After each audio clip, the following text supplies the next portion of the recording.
Late monsoon, 1961. Over the Annamite Cordillera, where Vietnam dissolves into Laos, a reconnaissance pilot levelled his camera and watched the viewfinder fill with a sea of green that looked solid enough to walk on. Then something impossible edged into the frame. A thin, raw seam of earth cutting the canopy, angling toward a nameless ridge, too straight to be a river, too clean to be a landslide. He marked the grid, snapped the sequence, and banked for home through rain that hammered the fuselage like gravel. The next day he flew the same line and found only trees. No scar, no seam. The forest looked untouched, as if the earth had dreamed a road and then swallowed it by morning. In dark rooms at air bases strung across Thailand and South Vietnam, analysts bent over light tables haloed in the blue glow of magnifiers. Film canisters clicked open, celluloid slid under glass, grease pencils traced and retraced the same coordinates until the acetate shone with hand oil. The first frame showed a raw cut, the second a shadow, the third a dense roof of leaves. Arguments rose in quiet voices over the hum of projectors. Faulty exposures, some said. Cloud shadow, others insisted. But the measurements on transparent overlays did not lie. Clearings appeared and vanished. Lines branched, merged, and then were gone. Bridges winked into being at dusk and were smothered by dawn. The jungle was performing a trick that defied the grammar of maps. On briefing slides, officers needed a word that fit inside a box, so they chose one that sounded manageable. Trail. A single syllable, a small claim. The North used another name that carried older weight, Trường Sơn, the mountain road, an invocation of the spine of rock and rainforest that cut into China from north to south. Neither label touched what was actually being born under that green roof. What began as footsteps along hunter tracks was learning to behave like weather. It was not a line of dirt, it was a moving system. But before we move deeper into the strange events ahead, take a moment to stay connected. Tap subscribe so you don't miss the next story, and push the like button if this one pulled you in. The hype button beside subscribe and share helps these stories reach more curious minds. And if you're listening from somewhere far away tonight, drop a comment below. I'd love to know where this journey finds you. The first architects were not surveyors with tripods. They were teenagers with shoulder poles and sandals cut from tyres, peasants with bamboo baskets darkened by rain, veterans who had memorised the taste of quinine and the weight of a crate of ammunition. In Hanoi, a directive with a dry number authorised a strategic supply route into the mountains. In the mountains, a girl barely out of school crouched over a slope with a short-handled shovel and learned the first truth of the road. It would be built one breath at a time. Axe blades flashed and dulled. Vine ropes bit into palms. Trees fell with a hiss, not a crash, their crowns netted by their neighbours. Mud took everything, tools, sandals, men careless with their footing, and gave nothing back except lessons. The terrain taught as it punished. Ridges rose like the backs of sleeping animals, spined with slick clay that clung to boots until each step felt like a wager. Rivers braided and unbraided in a single storm. Fog climbed the trunks and sat there. Leeches found the warm places at the ankle and the knee, and fed until the skin looked bruised. Snakes learnt the schedule of the work parties. Malaria and dysentery hunted more efficiently than any patrol.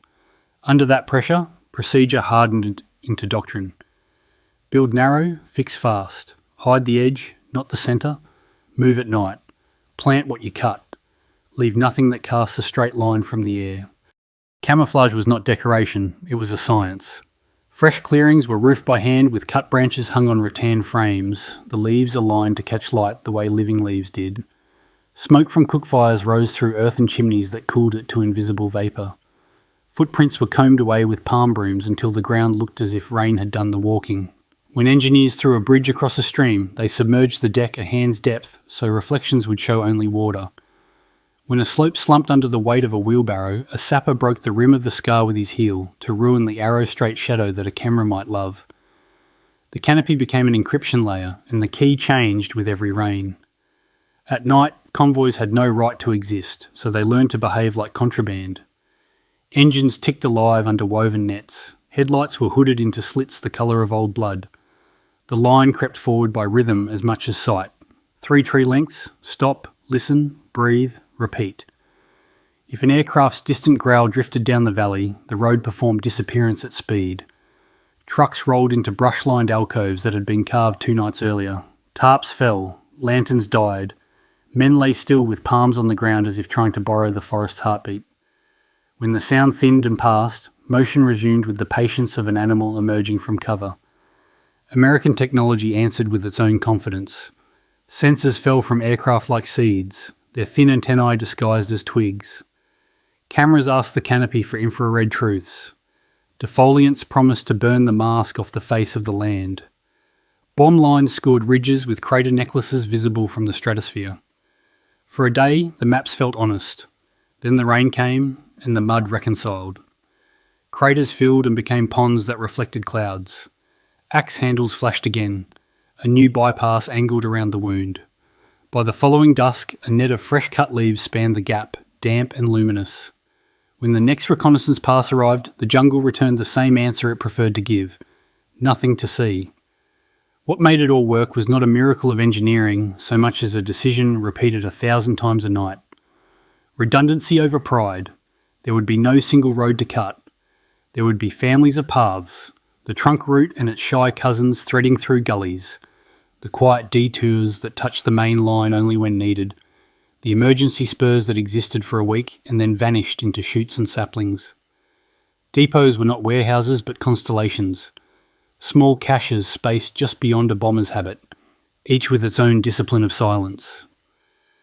Hospitals were caves shored with timber and earth, their roofs planted with living vines that turned sunlight into privacy. Fuel lived in drums sunk to their rims and disguised beneath mats the exact colour of rot.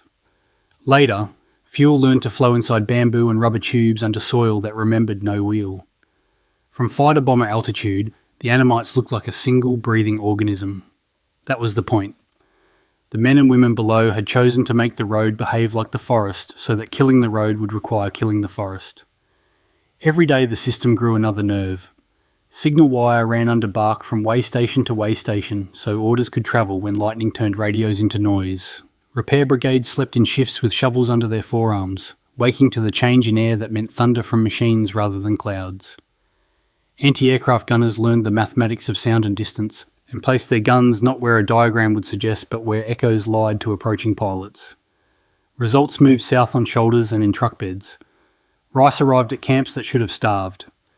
Ammunition reached units that should have withered. Reinforcements stepped out of the trees at the edge of a rubber plantation in the lowlands and began fighting before the dust settled on their boots. Every miracle at the front traced back to a ledger in a cave lit by a smoky lamp, a pencil stub recording weights and dates in careful script despite rain that turned paper soft as skin. In Saigon and Washington, the slides dominated the walls. Arrows, tonnages, sortie counts, claims of bridges destroyed. In the mountains, the arithmetic that mattered sounded different. A porter counted heartbeats between sips to make a canteen last to the next stream. A driver counted breaths to keep the engine note steady as the wheels felt for logs beneath water. A sapper counted the strokes to round the edge of a new cut until it looked like wind had done the work. The strange photographs that started the arguments had told the truth from the beginning. Roads did appear overnight. They appeared because hands had decided they would, because the canopy had been persuaded to cooperate, because the people building them had accepted a physics of patience and repair that air power could not erase. The jungle that moved was not an illusion. It was a logistics organism learning to breathe under fire. One seam of earth at dusk, one net of leaves by dawn. One more mile of road that refused to exist long enough to be killed. Spring, 1959. A courtyard in Hanoi where dust lifted at each footfall and hung in the sun like powder. A typed order slid from a carbon sheet on a wooden desk and crossed the city in a canvas satchel. The language was bureaucratic, the intent absolute. Establish a strategic supply route through the Trường Sơn range to sustain operations in the south.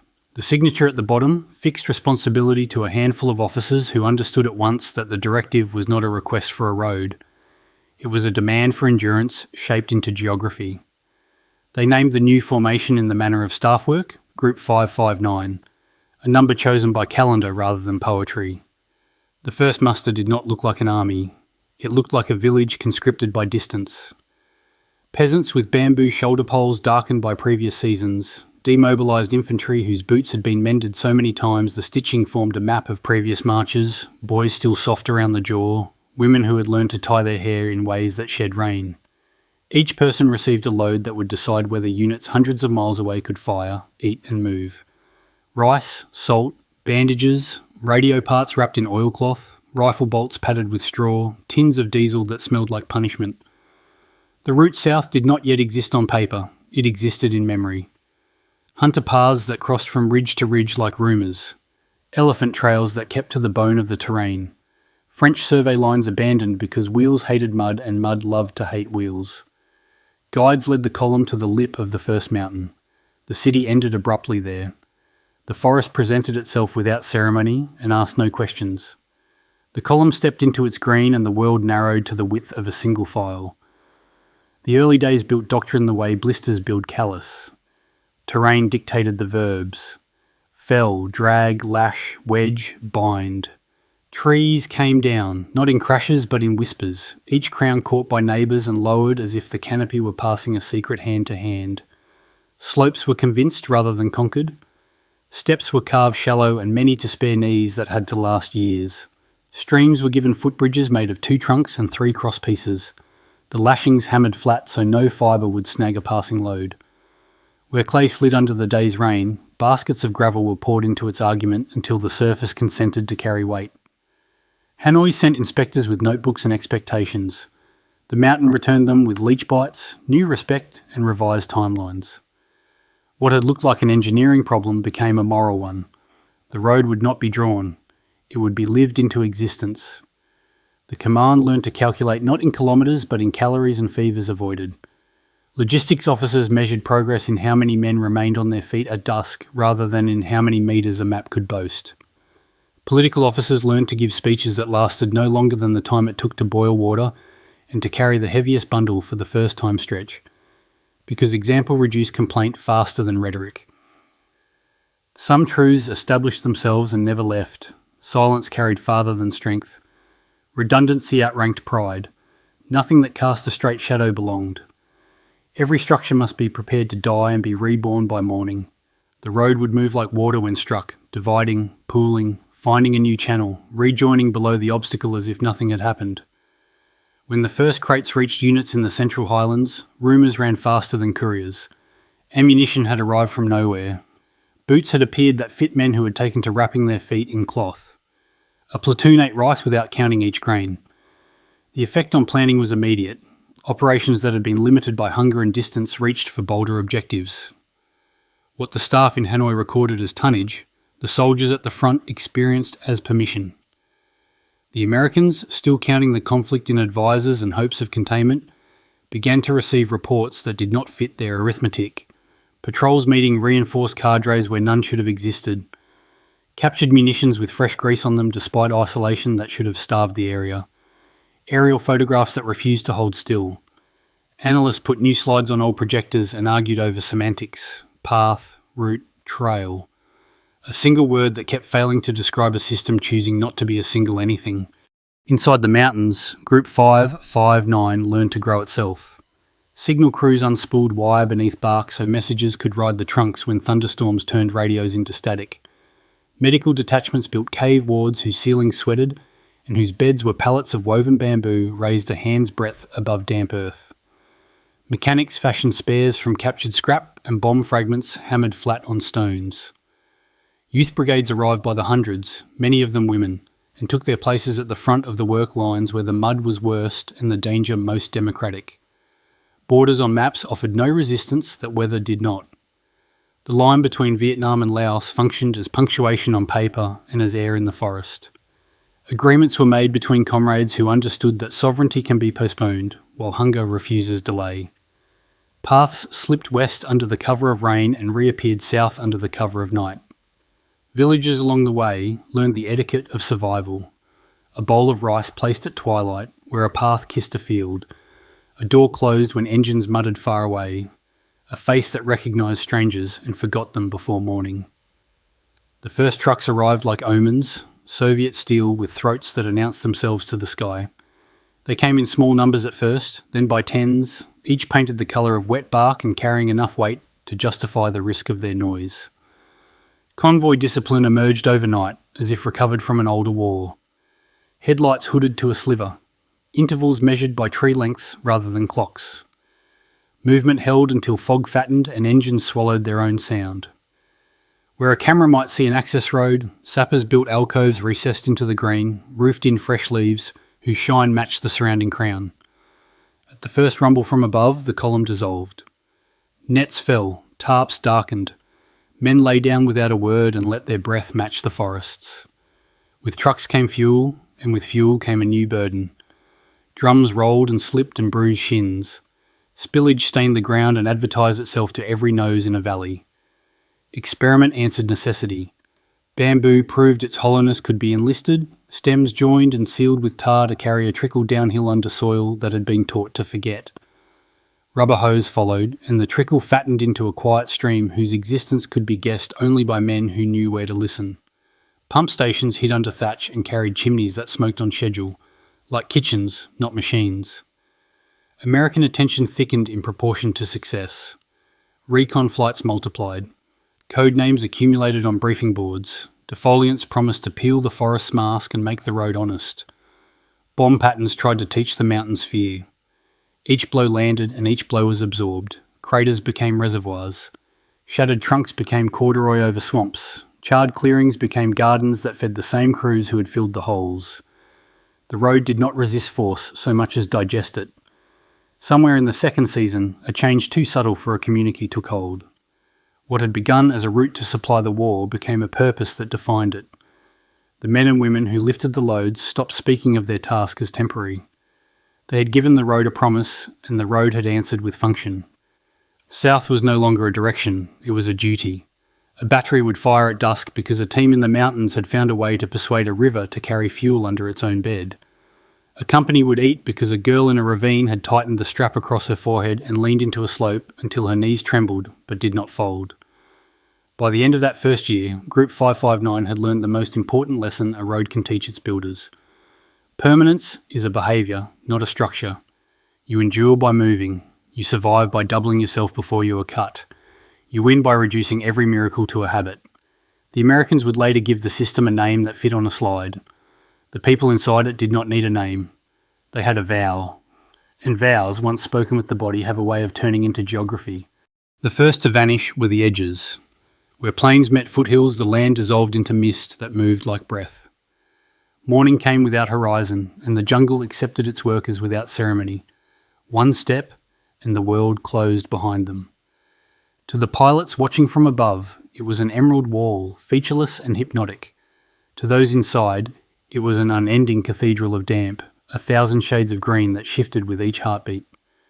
The air itself felt alive.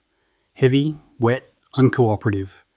It clung to fabric, filled boots, and turned every exhale into steam. Leeches arrived without invitation, small and patient, riding rainwater down pant legs and between fingers. Snakes waited in the branches, still as vines. Somewhere deeper, the metallic cough of a gibbon echoed like laughter from something that knew the road would lose men long before it lost the war. They called it the Trường Sơn, the Annamite Mountains, but to those who lived within its skin, it was simply the range that eats sound. Every hammer blow, every engine note, every curse in the dark was swallowed before it could climb out of the trees.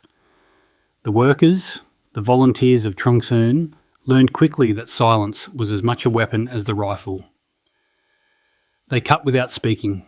They used the flat of a machete rather than the edge when trimming leaves, so the foliage bruised rather than snapped. Even meals became an exercise in quiet survival.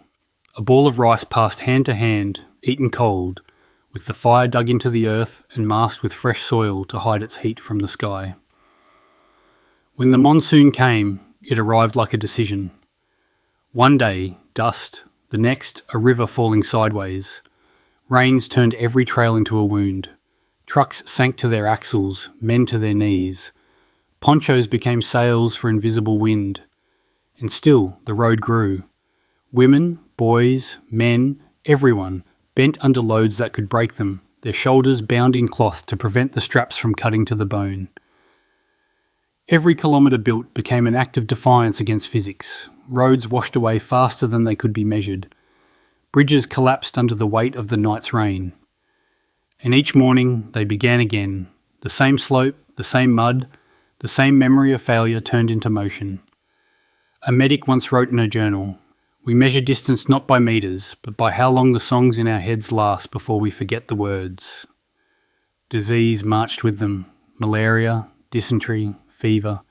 Men burned from the inside while the rain cooled their skin. Medical stations were caves lit by oil lamps. Bandages dried on bamboo racks next to rifles. Supplies that should have been sterile were washed in streams that smelled of iron and ash. Yet, somehow, the line never broke. The wounded were carried out on stretchers made from saplings, their bearers stepping in rhythm so the motion felt like a lullaby. Each day became a rehearsal for eternity. Dig, drag, lift, repeat. Nights brought short sleep and the occasional tremor from bombing far away, thunder that belonged to another world. And in that strange rhythm between survival and annihilation, something larger than duty took hold.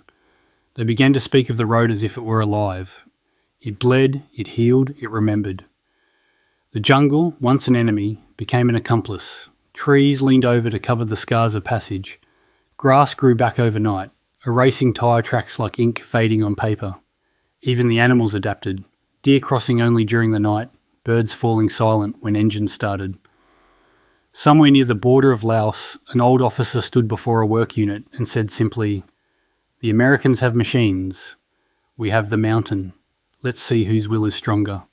The road answered him in its own language: rain, mud, sweat, silence, and kept going. By 1961 it stretched hundreds of miles, an invisible thread binding north and south through terrain that defied both map and mercy. The Americans still called it a trail. The men and women who built it called it something else, a promise that walked. By late 1963, the trail was no longer a trail at all. It had become a body, a living system of arteries and nerves, pumping men, fuel, and ammunition through the heart of the jungle. From above, it looked like nothing. From within, it was everything. Every morning, mist slid through the branches like gauze over a wound, hiding bridges and depots that had not existed the week before. The road itself breathed. What had been churned to mud yesterday might be gravel by dawn, spread in silence by entire platoons working under lanterns wrapped in cloth. When reconnaissance planes passed overhead, they saw only trees, patient, motionless, innocent. Beneath that stillness, hundreds of hands moved in concert, each gesture rehearsed through repetition until it looked like instinct. At its peak, an entire engineering army lived inside the green. They built roads that healed faster than bombs could wound them. When napalm stripped the canopy the next day, saplings were already tied upright to wooden frames, their leaves repainted with mud to blend with the unburned forest. When bombs carved craters large enough to swallow trucks, those same craters became reservoirs, catching rainwater for the convoys that followed. Each bridge was temporary by design, built to vanish. Logs were lashed together and covered in woven vines, and disassembled before daylight, carried piece by piece into the undergrowth until night returned. Drivers memorised coordinates rather than landmarks because landmarks died. To the untrained eye, the trail was a hallucination, appearing, disappearing, existing only in the mind of those who built it. One commander called it an illusion with weight. Along the corridor, way stations multiplied like veins branching from a heart. Storage bunkers for ammunition and rice sat beneath the forest floor, sealed with fresh earth after every delivery. Workshops pounded scrap metal into truck parts. There were field hospitals where medics whispered over wounded men, their voices mixing with the distant thump of artillery. Patients lay under ceilings of bamboo ribs, counting the drops that fell through cracks as if each drop marked another heartbeat. Communication lines spread like roots. Miles of wire snaked through the soil, insulated by sap and hope, carrying signals between command posts hidden under layers of camouflage. Radios were wrapped in waterproof sacks, batteries charged by hand-cranked generators, their operators listening through static thick as rain. To an American pilot, the jungle was a sea of deception. One moment, a clearing appeared, an opening that looked like a target. The next, it was gone, replaced by a mirage of leaves and smoke. Pilots reported ghost roads that seemed to shift overnight. Bombs fell into silence. The next day, trucks rolled over the same ground as if nothing had happened. The ingenuity bordered on the miraculous. One captured manual described smoke curtains made by burning damp vegetation, blinding aerial observers. Another documented fake convoys made of straw and bamboo, complete with rubber tyre imprints and heat signatures from hidden fire pits. American sensors dropped along the route often transmitted the sound of frogs, thunder, or wind. Anything but truth. What the Americans called camouflage, the Vietnamese called common sense. They learned to mimic nature's rhythm. Work paused. When the forest was loud with insects, the natural cover of noise. They rested when the jungle fell silent, knowing that silence meant something unnatural overhead. The line between soldier, worker, and ghost blurred completely. By the time US intelligence realised that the Ho Chi Minh Trail could support truck convoys, it was already too late. The hidden highway stretched thousands of miles, with more than 20,000 miles of feeder paths connecting it to Laos, Cambodia, and the far south. It wasn't one road, it was a network so vast that no bomb map could ever catch up. Under the cover of leaves and smoke, the North Vietnamese had built what no army before had dared, a highway that could disappear. By 1965, the trail had become a continent within a continent, a secret world that obeyed its own calendar, its own gravity, its own war. From the mountains of northern Vietnam to the lowlands of Cambodia, the Ho Chi Minh Trail pulsed like a living thing. At night, the jungle glowed faintly with lantern light buried beneath green tarps. Convoys moved like whispered breath. Trucks crept in single file, headlights masked, engines tuned low so that their sound blended with the rumble of distant thunder. Men navigated by the smell of the earth and the texture of the wind. Every driver knew that one mistake, a misplaced tyre, a cough, a light, could summon the sky. The route was no longer a single artery. It had become a labyrinth. Branches diverged and converged again like veins under skin. One road might split into 5, then rejoin 20 kilometres later, each detour meant to trick the bombers above. Where a bridge fell, a new one rose by morning. Where a mountain cracked under explosives, the road simply flowed around it. Command posts deep within the jungle tracked this vast organism with hand-drawn maps spread on oilcloth. Coloured lines represented not geography but survival. Red for active convoys, green for repair units, black for routes lost to bombing. Every night, couriers carried updates folded into waxed paper packets, crossing rivers waist-deep in rain to deliver orders written in pencil so they could fade if captured. Laos, officially neutral, became the ghost host of the war. Villages along its border woke to find the sound of engines beneath the forest and the smell of diesel mingling with morning fires. Trails snaked through its valleys, covered with canopies of woven branches. Local guides led supply columns through limestone caves that could swallow a platoon whole. The land itself became an accomplice, vast, unbothered, unknowable. To the Americans, the trail was a problem that defied arithmetic. Every time they counted, it multiplied. Intelligence analysts estimated a few hundred miles. By the next season, the estimate doubled, then doubled again. Each reconnaissance flight revealed new intersections, new feeder lines, new scars that refused to stay still. The maps began to look like spiderwebs drawn by exhausted hands. For those who lived inside it, the trail was both exile and purpose. They built homes from tarps and ammunition crates. Children were born beneath camouflage nets. Songs changed their lyrics to fit the rhythm of truck engines. The seasons became measured not by weather, but by bombing patterns. The short dry when the roads hardened, the long rain when everything drowned, and the burning months when the air above Laos turned orange. Supplies no longer moved by shoulder pole alone. There were now Soviet trucks, Chinese tractors, bicycles reinforced with bamboo ribs that could carry 400 pounds of rice. When roads turned to rivers, boats took over. When rivers dried, men became boats again. The numbers became mythic. By 1967, over 12,000 trucks were moving along the network. By 1969, that number doubled. Each month, thousands of tons of food, ammunition and fuel reached the southern battlefields, enough to sustain entire divisions. But the true miracle wasn't the movement of things, it was the persistence of the people moving them. In the dust of the Laos border, one driver recalled stopping at dawn beside a burned truck. Its driver, a woman, had stayed behind after the bombing to pull her cargo out of the wreck. "The truck is dead," she told him, "but the rice isn't." She filled her basket and kept walking south. That moment became the trail's unofficial anthem, quiet, stubborn, relentless. From Hanoi's perspective, the Ho Chi Minh Trail was the spine of the revolution. From Washington's, it was a phantom enemy, a logistical impossibility. From the ground, for those who lived and died along it, it was something simpler. A road that did not ask for faith, only endurance. Every sack carried south, every bridge rebuilt, every truck buried and reborn in mud was a step toward the war's inevitable gravity, toward Saigon. Toward an ending the jungle already seemed to know. It started with a sound that could be felt before it was heard, a pressure that rolled across the mountains, bending trees and silencing birds.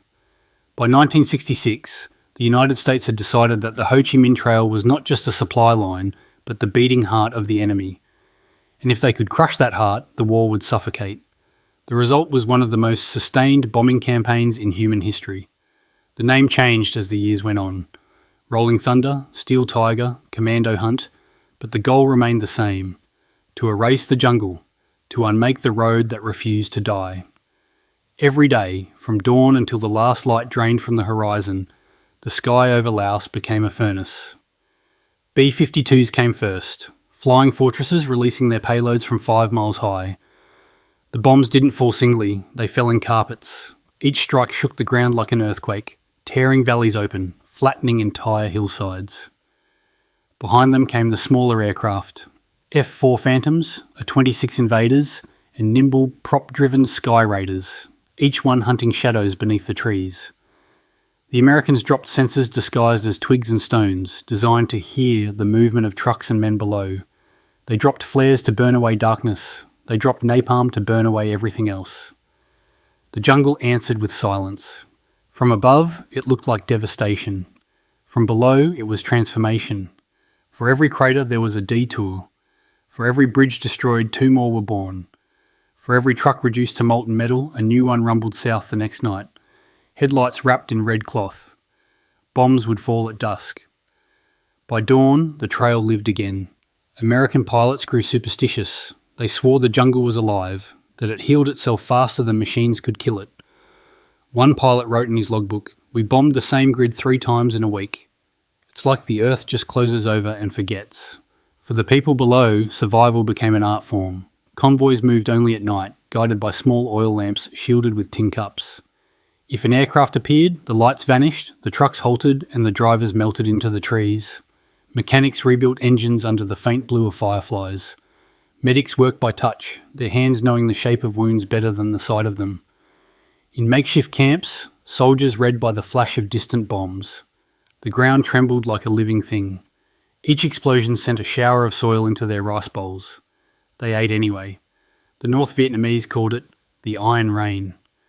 Between 1964 and 1973, more than 2 million tons of bombs would fall on Laos, more than what all sides dropped on Europe during World War II. Entire regions vanished into maps of smoke. Rivers changed course. Some craters became ponds large enough to hold villages. But the road continued. Wherever the bombs fell, new paths grew around them. Bamboo footbridges stretched across destroyed valleys. Tree trunks served as rails for bicycles carrying ammunition. Women carried shells in baskets. Men pulled artillery by hand through mud as thick as blood. The war in the air became a war of futility. Each day the Americans returned with more precision, more force, more fire. Each night the Vietnamese returned with shovels, axes, and silence. A captured soldier, when asked how they endured, simply said, "You cannot bomb an idea." And that was what the Ho Chi Minh Trail had become. Not a road, not a network, but an idea in motion. It could be scarred but never stopped. By 1968, the Americans realised the truth. They weren't fighting the jungle. They were fighting the will of a people who had learned to move through it unseen, who could turn the earth itself into an ally. Above, the sky burned. Below, the road whispered on. They were called the Long-Haired Warriors. To the world, the Ho Chi Minh Trail was a military marvel. Roads, trucks, weapons, strategy. But beneath its camouflage, beneath the bombs and the numbers, it was held together by something far more fragile. The endurance of women who never made the headlines, yet carried the war on their backs. Tens of thousands of them. Teenagers, farmers, students, widows. Some volunteered out of duty, others because there was no one left to send. They came with no illusions. Their weapons were shovels, stretchers and bare hands. They became porters, medics, anti-aircraft gunners, cooks, mechanics. They carried shells heavier than themselves and walked barefoot to save the soles of their sandals for when it mattered most. When the bombs came, they didn't run. They covered the wounded, pulled men from burning trucks, and dragged ammunition into the next ravine before the next strike arrived. Life on the trail didn't pause for exhaustion or for fear. A woman named Letiri once described her days this way. We moved at night, we slept in craters. The rain was constant, the mosquitoes were thick, the sound of planes was our clock. They slept on hammocks, strung between bomb craters. They gave blood in the morning and loaded shells in the afternoon. In the wet season, they dug drainage trenches until their hands bled. In the dry season, they built bridges from trees cut by moonlight. Each of them carried a small notebook, a diary of names, songs and letters never sent. Many ended mid-sentence. In some units, women made up half the workforce. Others were entirely female. One group of anti-aircraft gunners became legends after shooting down 3 American planes in a single night using radar they could barely read. When asked how they did it, one replied, "We didn't need to see the enemy. We could feel him." They patched roads with bamboo mats, their hair singed by napalm residue. They ran convoys through ambush zones, their trucks packed with rice sacks and hope. They learned to work by rhythm. 1 shovelful per heartbeat, 1 step per breath, 1 hour per sunrise they might never see. Even the smallest tasks became acts of defiance. Cooking a meal without smoke, hanging laundry that never dried, writing a letter home that would never arrive. In the dark they sang, not songs of victory but songs of survival. Melodies passed in whispers, about home, about rivers, about the smell of rain before it falls. Many never returned. They vanished into the same soil that carried the trail. No graves, no markers, just memories retold by those who survived. Decades later, when veterans of Trường Sơn gathered, they spoke the same words. We were never soldiers. We were the road, and they were right. Without them, the trail would have collapsed under its own weight. Without their labour, there would have been no convoys, no fuel, no supplies, no war to continue. The women of Trường Sơn were the invisible scaffolding of an empire of endurance, the quiet force that turned mud into motion and sacrifice into history. By 1968, the jungle above was no longer enough. The Americans had turned the sky into a weapon. The bombs came so often, so precisely, that the air itself felt hunted. Every movement, every spark, every sound risked drawing the fire of a distant plane. So the trail began to move downward, into the earth. The war went underground. Hidden beneath the mountains of Laos and the dense canopy of Vietnam, a new world took shape. Tunnels, chambers and bunkers stretching for miles. Built by hand, carved from clay and rock with picks, shovels and bare fingers. It was a second landscape, invisible to satellites, inaudible to sensors, indestructible to all but time. In some regions there were entire underground hospitals, patients laid on bamboo beds, surgeons working by candlelight, the walls dripping with condensation. The smell of blood mixed with the scent of oil and damp earth. When bombs struck above, the ceiling trembled, sending red dust down in slow rain. The doctors kept cutting. There were kitchens buried beneath the roots of banyan trees, their smoke funneled through narrow pipes to scatter harmlessly across the jungle floor. Armories hidden under false termite mounds. Tunnels wide enough to fit a truck, lined with logs to hold the walls from collapsing under the weight of explosions above. Fuel pipelines snaked through the darkness, improvised from bamboo and later metal drums welded together. Some carried gasoline for hundreds of kilometres, feeding the convoys that kept the southern front alive. Electric wires followed them, powered by portable generators wrapped in cloth to muffle the noise. Even the fake roads became part of the strategy. Decoy routes were laid out with straw tanks and wooden bridges, luring bombers to waste their fury on illusions. Entire hillsides were rearranged to mimic supply camps, complete with dummy fires and metallic debris scattered to reflect radar. To the Americans, it became a nightmare of geometry, a battlefield that changed shape faster than they could map it. For every tunnel destroyed, 2 more appeared. For every fuel depot burned, another was hidden under new earth by nightfall. The Vietnamese called this underground labyrinth the Second Forest.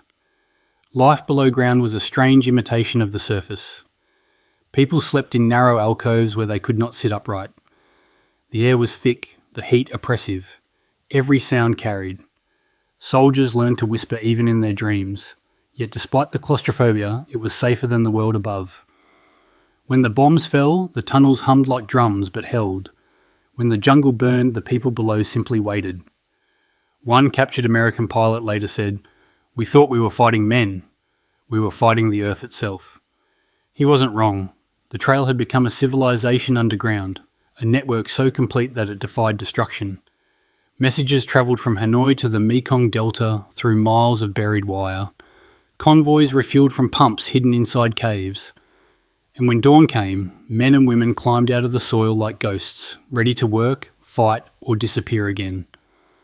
They no longer asked how long the war would last, only whether the tunnels would hold through one more season. And somehow they always did. The Americans built machines that could see through clouds, that could hear footsteps, that could measure heat from space, but they could never see what was beneath them. The Ho Chi Minh Trail had gone where no bomb could reach. It had gone under the skin of the world. By 1969, the bombing had reached a scale that defied language. Laos, a country smaller than the state of Oregon, had become the most bombed place on Earth. Every 8 minutes, for 9 straight years, an American aircraft dropped explosives somewhere along the Ho Chi Minh Trail. Cluster bombs, napalm, 750-pounders, delayed fuses. An arsenal designed not to kill armies, but to erase geography. Pilots called it the barrel. Once they entered the corridor, the jungle below looked like a storm frozen in place. Smoke rising in slow spirals, the canopy stripped to skeletons, rivers of orange fire curling through valleys. From 5 miles high, it seemed that nothing could live there, but life refused to die. Beneath the smoke, convoys still moved. Drivers wore rags soaked in urine to breathe through the fumes. Mechanics rebuilt engines with melted scrap. Medics used bomb craters as triage stations, the walls slick with blood and rain. Everywhere the earth shook, and everywhere men and women emerged from the ground to start again. They called it Muasat, the Iron Rain. When B-52s passed overhead, the ground swelled like it was breathing. The air grew heavy, the sky rippled with invisible pressure, and then the world ended. Leaves became shrapnel, mud turned to fire, trees disintegrated into vapour. Afterward, silence came with a ringing in the ears that never left. Some soldiers described it as walking through a nightmare made of glass. Every surface sharp, glittering, wrong. The forest floor shimmered with unexploded ordnance. The smell of cordite clung to their skin. And yet, when the smoke cleared, the first sound was always the same. The scrape of shovels, hundreds of hands rebuilding the road, the thud of bamboo beams laid across fresh craters, the cough of a truck engine that refused to die. The Americans measured success in tonnage. The Vietnamese measured it in endurance. An Air Force officer once said, "We dropped everything short of the kitchen sink." A captured porter replied, "We built the road with our hands." What more can you drop on that? The trail absorbed it all. Entire valleys filled with bomb casings, later hammered into roof panels, water buckets, even musical instruments. Children learned to tell the difference between the whistle of a cluster bomb and the drone of a reconnaissance plane. They played in shell holes that had become ponds. Even in daylight, the jungle glowed faintly from fires that never went out. At night, the horizon flickered with orange light like distant lightning. Not weather, but war. Villagers began to call it the land that burns forever. The Americans dropped over 2 million tons of bombs on Laos alone, more than on Germany and Japan combined. But the trail remained. Each crater became a scar that marked not defeat but survival. Each destroyed road a reminder that it could be rebuilt. The iron rain could scorch the jungle, boil rivers and level mountains, but it could not erase the will that lived beneath it. For the people of Trường Sơn, the sky was not their enemy. It was simply another season to outlast. By 1972, the jungle highway that had begun as a whisper had become a roar. The Ho Chi Minh Trail was no longer a trail, no longer a hidden thread through the mountains. It was a superhighway of war. Trucks moved by the hundreds, headlights dimmed to slits of red. Bulldozers, tanks and artillery rolled south under camouflage nets. Convoys stretched for miles, their engines humming in the night like a single mechanical heartbeat. The road had evolved into something almost mythic, a creation that seemed to exist beyond logic or physics. The Americans had bombed it for nearly a decade, dropping more explosives than on all of Europe during World War II. And yet, here it was, alive, pulsing, unstoppable. That year, it carried not just supplies, but victory. The Tet Offensive of 1968 had proven that the North Vietnamese could strike anywhere, but it was the Easter Offensive of 1972 that would show what the trail had truly become capable of. Through the narrow passes of Laos and Cambodia, entire divisions poured south. Tanks, artillery, thousands of troops, all moving through a road network that had once been walked barefoot in silence. It was an impossible sight. Soviet T-54 tanks rumbling through mist-covered jungles, the same routes that years earlier had seen bicycles carrying sacks of rice.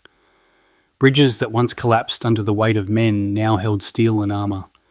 The Americans, watching from reconnaissance planes, couldn't comprehend it.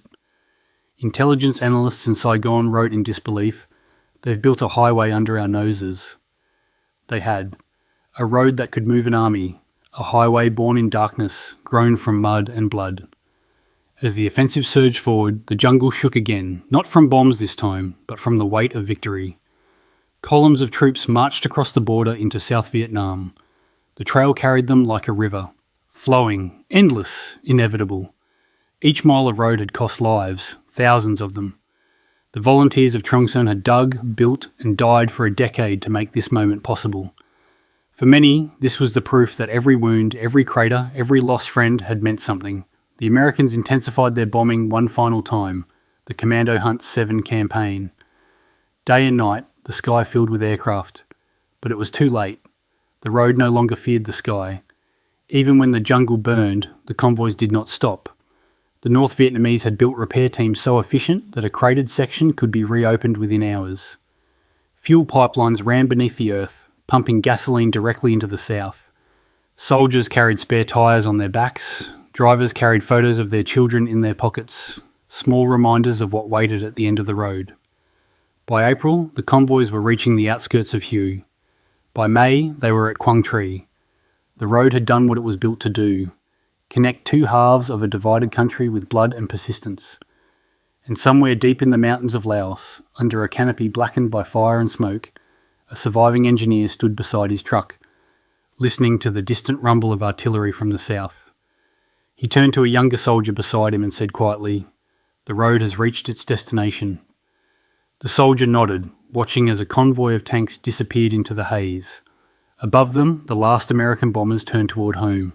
Below, the road, scarred, smoking, alive, stretched on into the fog. When the war finally ended in 1975, the jungle exhaled.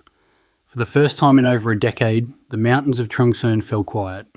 The air that had once been thick with smoke and thunder now carried only birdsong and the slow rustle of bamboo. But beneath the peace, the road remained, silent, scarred, unburied. In the years that followed, locals walking through the valleys still found the remnants of the war woven into the earth. Rusting truck frames tangled in vines, bicycle wheels half buried in moss, fuel drums turned into water troughs, dog tags with names long erased by rain. Everywhere the jungle grew, but it never truly covered what had happened. The trail refused to disappear. For Hanoi, it was a victory monument, proof of endurance made physical. Engineers returned, this time with survey equipment and asphalt, to rebuild what had once been dug by hand. The Ho Chi Minh Trail became the Ho Chi Minh Highway, paved and official, stretching across the spine of Vietnam from north to south. But for those who had lived inside it, the road was not a highway. It was a graveyard. Tens of thousands of bodies still lay beneath its curves, buried in the bomb craters, the ravines, the forgotten tunnels. Many families never received news of their sons, daughters, or husbands. They simply vanished somewhere along the route, their lives swallowed by the very path they helped build. Farmers who later resettled in Laos and the Central Highlands would still hear things at night. The echo of trucks where no trucks drove, the hum of engines long gone, the low vibration in the earth after rain. Some said it was the road remembering. Even today, when travellers drive along the modern highway, There are stretches where the air feels heavy, the trees too still.